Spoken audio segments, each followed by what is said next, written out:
Olá pessoal, meu nome é Anderson Vieira, esse é mais um vídeo aqui do canal e chegando em dezembro de 2021, praticamente batendo nas portas de 2022, é praticamente chovendo molhado vir aqui falar que o TikTok influenciou toda a indústria musical desde que ele se tornou uma das principais redes sociais da atualidade. Premiações tradicionais como o American Music Awards incluiu na sua última edição uma categoria que, ainda que não levasse o nome do aplicativo, claramente foi feita para premiar o que mais bombou por lá. A artista já inclui no plano de lançamento de um single aquela coreografia ou já coloca ali um refrão que tente soar como viral, além de que a era digital como um todo deu a oportunidade para que do maior elite do momento até aquela pessoa que ainda nem sabe como chegar em uma gravadora, possam todos ser encontrados em um mesmo lugar, ao alcance de um clique, algo impossível de se imaginar até alguns anos atrás, quando tudo basicamente ainda dependia do rádio. Tudo lindo, tudo perfeito, tudo maravilhoso, muito acessível. Porém, esse combo de tecnologias acabou criando uma onda de informações tão grande que às vezes a pessoa não sabe nem para onde olhar e acaba consumindo aquilo que chega mais fácil até ela.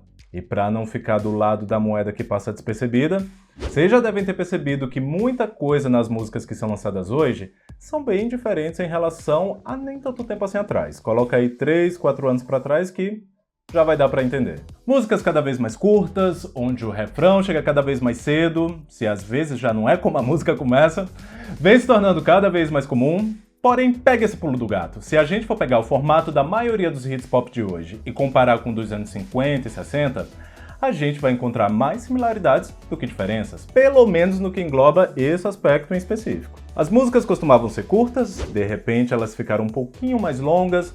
Nos anos 70 veio uma revolução que deu ali alguns segundinhos a mais a elas de duração, mas como tudo isso em algum momento foi definido? Quem que criou a regra invisível do hit de 3/5 minutos como padrão? Porque as músicas duram o tempo que elas duram e alguns artistas já têm isso tão no automático que já criam algo para atender aquela expectativa. Talvez a gente não tenha aqui todas as respostas, mas alguns marcos definitivamente moldaram a fórmula da música moderna que a gente conhece hoje, e ainda que não exista certo ou errado na arte, o que muitos hoje chamam de a decadência da música, pelo seu histórico, soa mais como uma repetição de padrão determinado por cada época. Antes da gente continuar, só deixar aqui aquele lembretezinho de sempre, de deixar o like aí no vídeo para não esquecer depois, se inscrever no canal se ainda não for inscrito, por que é que você ainda não é inscrito? Se inscreve aí agora. E bom, agora sim, vamos lá! Criada em 1858 e produzida até meados dos anos 50, um formato de disco produzido em resina e antecessor ao vinil moderno que a gente conhece, foi um formato revolucionário na distribuição de música e popularização em rádios. Era um disco bem duro e conhecido como 78, pela quantidade de rotações que ele conseguia dar por minuto, e era mais reproduzido apenas em estações de rádio pelo alto custo de um aparelho capaz de reproduzir o material contido nele. Tudo mudaria a partir de 1848, com a chegada do vinil de 12 polegadas, esse bonitão aqui que fez bastante sucesso na época e que hoje em dia experimenta um revival aí da galera. E um pouquinho mais pra frente, deixa eu colocar aqui, na década de 50, a chegada do vinil de 7 polegadas, esse daqui um pouquinho menor, que basicamente definiu o conceito de single que a gente conhece até hoje. E informações importantes. Enquanto o 78 conseguia comprimir um pouco mais de 3 minutos de áudio, o vinil de 12 polegadas e 33 RPM, introduzido no mercado pela Columbia Records, por sua vez cabia até 26 minutos de cada lado, enquanto os vinis de 7 polegadas, inicialmente produzidos em 45 RPM, comprimia por volta de 5, 6 minutos de cada lado, criando com isso até o conceito de A-side, que era onde vinha a faixa principal, e B-side, que geralmente trazia ali alguma faixa bônus, algum remix ou algo do tipo. Um mimozinho como a gente melhor conhece agora. Pela internet hoje em dia é bem comum a gente ver uma galera chamando qualquer música de um álbum que não seja um single de B-side, mas quem definiu esse conceito? Não faço a mínima ideia. Mas bom, há quem diga que não há limitações para a arte, mas como a gente bem pôde ver aqui por esse pequeno apanhado histórico, antes da criatividade, a tecnologia da época ajudou a definir sim como músicos e compositores iriam criar suas obras, caso eles quisessem comercializar com elas, ganhar ali um dinheirinho além do que só com as partituras. Com preços acessíveis, material de boa duração e o boom das vitrolas residenciais, nos anos 50 os singles de vinil atingiram seu ápice de vendas, influenciou diretamente no surgimento de novos gêneros, gravadoras e, claro, ídolos da música. De acordo com um levantamento feito pela Vox, a duração média dos hits da época girava em torno de 2 minutos e meio, com algumas raras exceções, chegando ali na casa de 3 minutos. E para entender isso na prática, vamos pegar aqui o Elvis Presley, o ídolo dos jovens na época e um dos maiores vendedores de singles de todos os tempos. Então, ó, se a gente for aqui na página do Spotify dele agora e olhar qual é a música mais tocada entre os mais de 23 milhões de ouvintes mensais que ele segura até hoje, a número 1, bom, por causa do Natal, a número 1 é atualmente Blue Christmas, uma faixa que, aliás, tem 2 minutos e 9 segundos, mas indo agora nos clássicos de verdade do cara, a gente tem aqui Can't Help Fall in Love With You com 3 minutos e 2 segundos, Gel, Rouse of Rock com 2 e 35 e I'll Shook Up com apenas 1 minuto e 57. Será que alguém aí vai ter coragem de dizer que o Elvis fazia músicas curtas para ganhar mais streams nas plataformas? Não que hoje em dia muita gente realmente não faça pensando dessa forma, mas sobre isso já já a gente chega lá. Enfim, após o vinil de 7 polegadas se tornar um padrão, tanto em uso comercial quanto em uso doméstico, algo que veio de herança desde a época do 78 foi a duração média com que uma música comercial deveria atender. O público já estava acostumado a ouvir músicas naquela duração, as rádios já estavam acostumadas a tocar músicas naquele período, novas fórmulas foram sendo criadas, mas continuaram seguindo essa demanda. Mas, como a gente bem sabe, não eram todos os artistas que se prendiam a isso. Um caso bem emblemático é o da canção Like a Rolling Stone do Bob Dylan nos anos 60, que originalmente possui mais de 6 minutos, o que dentro de um álbum até que caberia super ok, mas que para um lançamento como single não tinha como comprimir tudo isso. Daí o que foi que a gravadora dele fez? Editou a música em 2 partes, onde do lado A dava para tocar nas rádios, e para ouvir a música completa, sabe o que era que você tinha que fazer? Exatamente isso, virar o disco. Dylan odiou essa opção, os fãs também não curtiram nada, e a solução encontrada na época foi comprimir um pouco a qualidade da música, mas ainda assim de uma forma que não causasse distorções, para que ela coubesse apenas em um único lado do disco. Essa fórmula também se repetiu em lançamentos como Hey Jude, dos Beatles, e MacArthur Park, do Richard Harrison, essas duas últimas lançadas com mais de 7 minutos, porém chegou um momento em que toda essa compressão não dava mais de conta. Chegando nos anos 70, vocês já devem aí saber o que dominou a cena musical nessa década. E daí pensa, como que todas aquelas texturas de I Feel Love da Donna Summer, por exemplo, iam caber em um vinil de 7 polegadas, todo comprimido e sem soar distorcido? Não tinha como. Com a chegada da disco music e uma cena noturna que borbulhava, se criou a demanda por uma nova tecnologia e foi junto a tudo que acontecia na época que foi criado ele, o vinil single de 12 polegadas com 45 rotações por minuto, permitindo então com que músicas mais longas pudessem ser comercialmente lançadas sem a preocupação de que elas soassem na hora de tocar como um liquidificador danificado. Voltando lá naquele gráfico da Vox, com a explosão da disco music, a duração média dos hits da época quase que dobrou e até chegou a bater a casa de 4 minutos e meio, apenas numa questão de 2 décadas diferentes. Olha aí a mudança. Com raras exceções, as rádios ainda mantinham a duração média de 3, 4 minutos para faixas originalmente mais longas, mas sabe quem foi que surgiu por aqui? Aqueles que a gente pode chamar de os primeiros influencers da música. Quase tão influentes quanto as rádios na época, os DJs tinham uma grandiosa importância na popularização de uma música, chegando ao ponto de que as gravadoras já tinham conhecimento disso e já colocavam no lado B dos singles alguns remixes na intenção de que eles tocassem e, obviamente, criassem um hype para a faixa original. Mas isso ainda não é tudo, pois a influência deles pode ser percebida diretamente nos charts da época, onde, em um dos mais raros casos, eles conseguiram colocar uma música que sequer havia sido enviada para as rádios, mas que ainda assim conseguiu chegar ao primeiro lugar no Hot 100 da Billboard. E isso a gente não está falando de 2021, a gente está falando de 1970. Esse é exatamente o caso do clássico Love's Theme, do cantor, compositor e maestro Barry White, que, por acaso, é também uma das raras canções que conseguiram chegar ao primeiro lugar nas paradas, mesmo sendo apenas uma faixa instrumental. Consegue entender por que a gravadora não achou que seria uma boa ideia enviar ela para as rádios? Porém, mesmo sem vocais, não impediu que ela se tornasse um hit?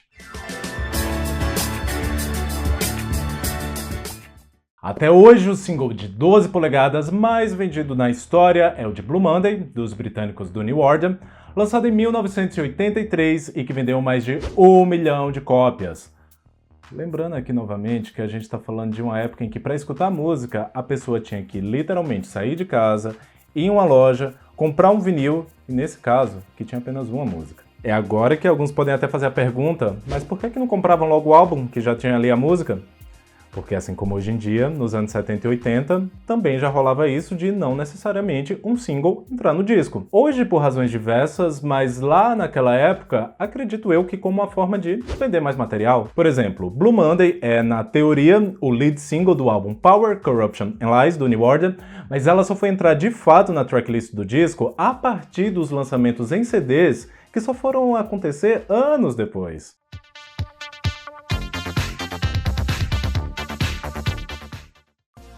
E aproveitando esse gancho então, a gente chega na era dos discos compactos, os famosos CDs, que no seu auge comercial no final dos anos 90, comecinho dos anos 2000, rendeu à indústria da música o seu período mais lucrativo na história. Toda semana o pessoal ia nas lojas e saía com pelo menos uns 3 lançamentos.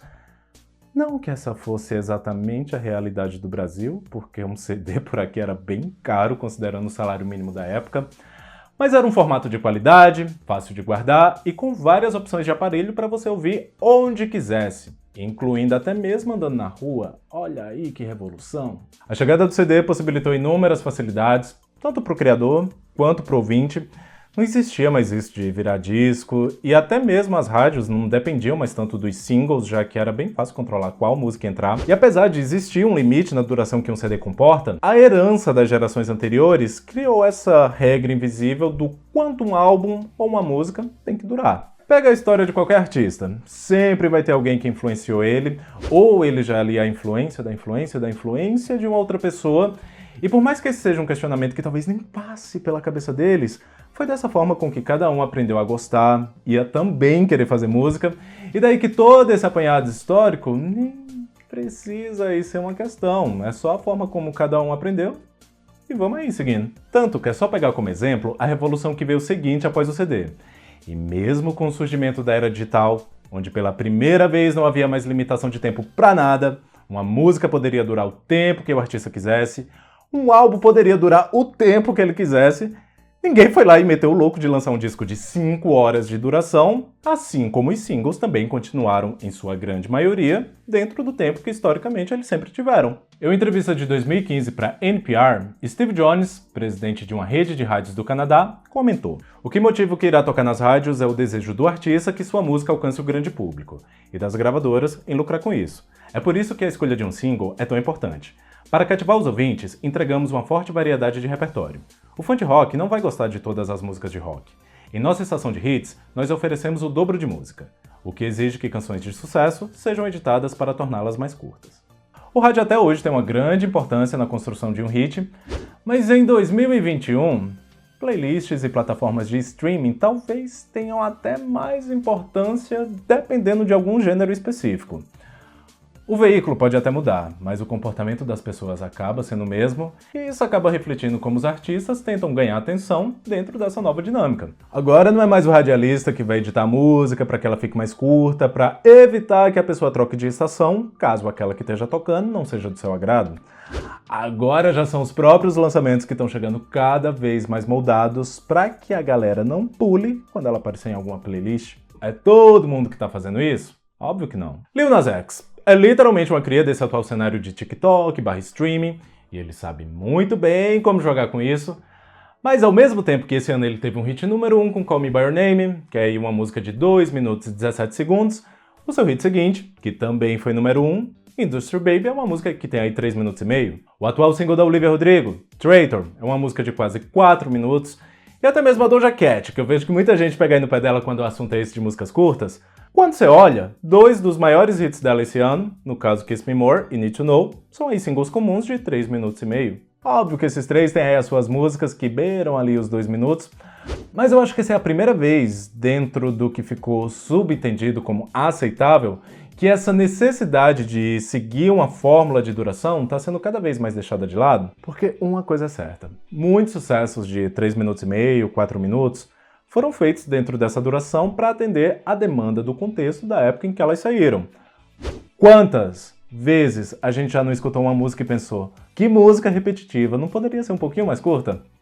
Por outro lado, é bem visível que muita gente hoje está aí praticamente sacrificando a sua obra só para atender a expectativa das plataformas, e daí quando a gente escuta aquela música que poderia ser muito boa, vem aquele gostinho de só isso. A tecnologia de cada época sempre ajudou a determinar o tempo de duração que as músicas vão ter, trazendo com isso alguns prós e alguns contras, e inconscientemente criando a ideia do que esperar que a galera lance. Ninguém se importa quanto tempo uma música ou um álbum vai durar, com exceção do próprio artista e dos seus fãs, mas quando ele quer que aquilo que ele vai lançar se torne um hit, há uns bons anos que eles estão dando aí um jeitinho de encaixar na melhor forma como a maioria das pessoas estão consumindo naquele momento. Todo mundo tem aí a opção de ir com a maré ou nadar contra ela. Mas sabe o que é mais engraçado? É que sempre vai haver vencedores dos dois lados.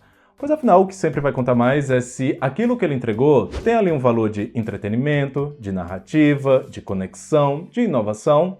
Enfim, o sucesso às vezes pode sim ser subjetivo e nem todo mundo lança algo com a ambição de ser número 1, mas pode ter certeza que se alguém lançar algo, alguma coisa ela pretende alcançar com aquilo. Charts, aclamação, shows em estádio, shows em barzinhos, ou até mesmo só colocar aquilo que ela queria contar pra fora, mas até nisso. Sabe quando você manda um áudio pra alguém e a pessoa simplesmente ignora? Então, acho que deve ser um sentimento parecido, você colocar algo pro mundo e simplesmente ninguém escutar. Ninguém deve querer isso. Bom, pessoal, eu espero que vocês tenham gostado desse vídeo. Se sim, deixa o like, se inscreve aí no canal se ainda não for inscrito, compartilha aí com o pessoal, porque eu quero que bastante gente veja esse vídeo. Aquele esqueminha, beleza? Por hoje é isso e vamos nessa?